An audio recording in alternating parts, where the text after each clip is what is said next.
नमस्कार, मी सुशील कुलकर्णी. आपण पाहताय अनालायझर. राष्ट्रवादी काँग्रेसच्या शरद पवार गटाचे नेते शरद पवार अलिबाग जिल्ह्यामध्ये, मी रायगड जिल्ह्यात म्हणत नाही, अलिबागमध्ये एका सभेसाठी गेले होते. त्यांच्या पक्षाचा काही कार्यक्रम असावा. त्या कार्यक्रमामध्ये, कारण रायगड यासाठी म्हणत नाहीये की शरद पवारांना मी रायगडावर अजून बघितलेलं नाहीये, म्हणजे उद्धव ठाकरेंना रायगडावर अजून बघितलेलं नाहीये. उद्धव ठाकरेंनी भलेही टकमक टोकावर दाखवा असं म्हटलं असेल, तर टकमक टोक नेमका कुठे आहे हे उद्धव ठाकरेंना माहित आहे की नाही मला माहित नाही. मातोश्रीवरच्या सर्वात उंच ठिकाणाला उद्धव ठाकरे टकमक टोक समजत असतील तर काय करावं. तसं शरद पवारांनाही रायगड माहित आहे की नाही मला माहित नाही, कारण रायगडावर ते कधी गेल्याचं मला आठवत नाही. शरद पवार जाऊ देते. शरद पवार एवढेच एक गोष्ट म्हणाले की 2-3 वाक्य बोलले शरद पवार. वाक्य क्रमांक 1 होतं, आज देशामध्ये समाजामध्ये अंतर वाढवायचे आहे, जात धर्म यातून कटुता वाढवायची हा कार्यक्रम जाणीवपूर्वक काही घटक करत आहेत. हे पहिलं वाक्य आहे. दुसरं वाक्य आहे शरद पवारांचं, समविचारी लोकांनी देशाच्या हिताचा विचार करून एकत्र येण्याची गरज आहे. 2 वाक्य शरद पवारांची मला अलिबाग मधल्या महत्वाची वाटली आणि ती तुमच्या समोर मांडतोय. जरा या 2च वाक्यांचा आपण विचार करूया. या 2च वाक्यांचा विचार करूया. काय वाटतंय पवारांना ते? पवारांना मला प्रश्न पडतोय की अचानक जाती आणि धर्माच्या मध्ये तेढ निर्माण होईल अशा गोष्टी केल्या जात आहेत असं का वाटतंय?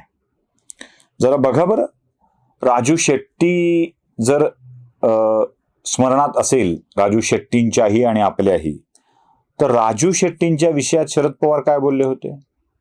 हे शेट्टी यांची जात कोणती आणि हे शेतकऱ्यांचे नेते फायदा लागले. म्हणजे जैनाचा कोणता माणूस शेती करू शकत नाही आणि तो शेतकऱ्यांचा नेता होऊ शकत नाही? काय सिद्ध करायचं होतं पवारांना? राजू शेट्टींच्या विषयामध्ये असं विधान करून जात काढणारं होतं कोण?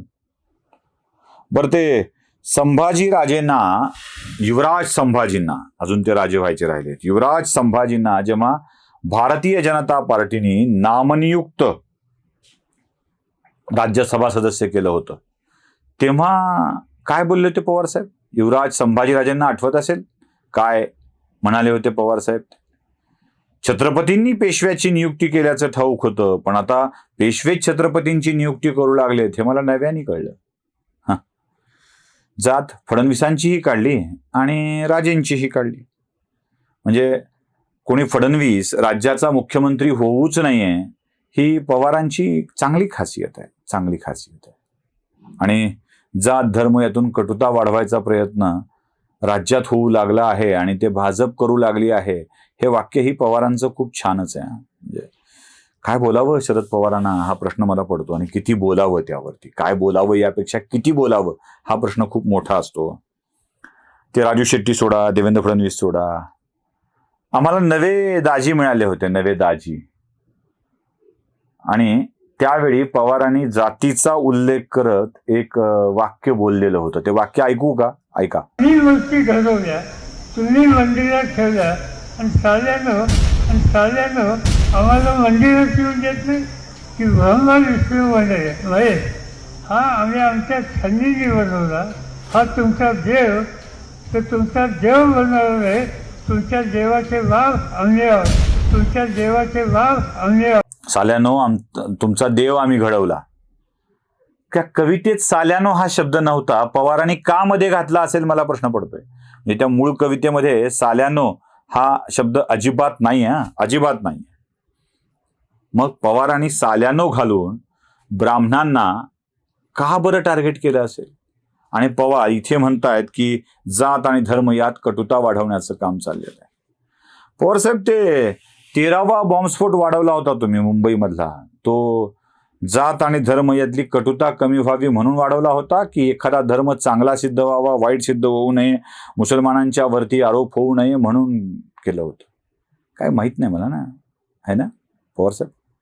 हे असंच आहे हो. पवार साहेबांच्या ज्या ज्या मुद्द्यांना पवार साहेब हात घालतात ना, ते त्यांनी अवलंबलेले असतात, त्या गोष्टी त्यांनी केलेल्या असतात.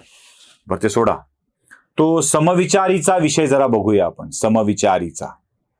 समविचारी लोकांनी एकत्र येऊन देशाच्या हिताचा विचार करणे आवश्यक आहे इथे एकत्र येण्याची गरज आहे असं पवारसाहेब बोलले. मला बऱ्याच समविचारी लोकांच्या इतिहासातल्या काही गोष्टी आठवतात. पवारसाहेबांनी अशाच समविचारी पक्षांना एकत्र करून पुलोदचं सरकार आणलेलं होतं. पुढे या सगळ्यांच्या पार्श्वभागावर लाथा घालून हकाललं आणि छत्रपती संभाजीनगरच्या आमखास मैदानावर शरद पवारांनी राजीव गांधींच्या पायावर लोटांगण घेत आपला पक्ष तिथे विसर्जित केला होता. त्यावेळी एकत्र आणलेल्या समविचारींची काय ठासली जाईल याचा पण विचार केला नव्हता. शरद पवारांनी पुलोद स्थापन करतानाही आपल्याला मुख्यमंत्रीपद मिळावं हाच एकमेव विचार केला होता आणि पुढे काँग्रेसच्या पायावर लोटांगण घेताना राजीव गांधींच्या उपस्थितीमध्ये प्रवेश करताना सुद्धा केवळ आणि केवळ आपल्याला मुख्यमंत्रीपद मिळावं एवढाच विचार केला होता. समविचारीचा विचार केला होता कुठे? बरं, त्या समविचारी म्हणल्यामुळं तुम्हाला काँग्रेसला तुम्ही समविचारी न समजता भिन्न विचारी समजून जे काही लाथाडलं होतं आणि आपला संताप काँग्रेस स्थापन केलेला होता. संगमा, तारिक अनवर आणि पवार अशी संताप काँग्रेस स्थापन केली होती, ज्याला पुढे राष्ट्रवादी असं नाव दिलं गेलं. त्या राष्ट्रवादी काँग्रेसची स्थापना समविचारी पक्षातूनच बाजूला होऊन झाली होती ना. आणि याच पक्षाने पृथ्वीराज चव्हाणांना समविचारी असल्यामुळेच पाठिंबा दिलेला होता. तो अचानक काढून घेऊन पृथ्वीराज चव्हाणांची अवस्था का वाईट करून टाकली? प्रकाश आंबेडकरांना सोबत घेताना ते समविचारी असल्याची जाणीवच पवार साहेबांना होत नाही का? हा माझ्या मनातला प्रश्न आहे. इम्तियाज जलीलला बाहेर ठेवायचं, प्रकाश आंबेडकरला बाहेर ठेवायचं, पृथ्वीराज चव्हाणांची सत्ता पाडायची, अजून कोणाकोणाची वाट लावायची, हे सगळं ठरवणारे पवार साहेब समविचारी लोकांची कशी वाट लावतात हे बघणं आवश्यक आहे.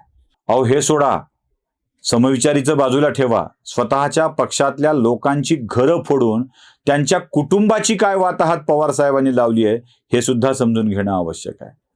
ज्या ज्या गोष्टी पवार साहेब आग्रहानं करतात ना, त्या गोष्टी लोक करतात असं सांगून त्याची भीती दाखवतात आणि याच भीतीतून आपलं सरकार आणण्याचा प्रयत्न करतायत. हेच आपल्या लक्षात यावं म्हणून हा विषय मांडायचा होता.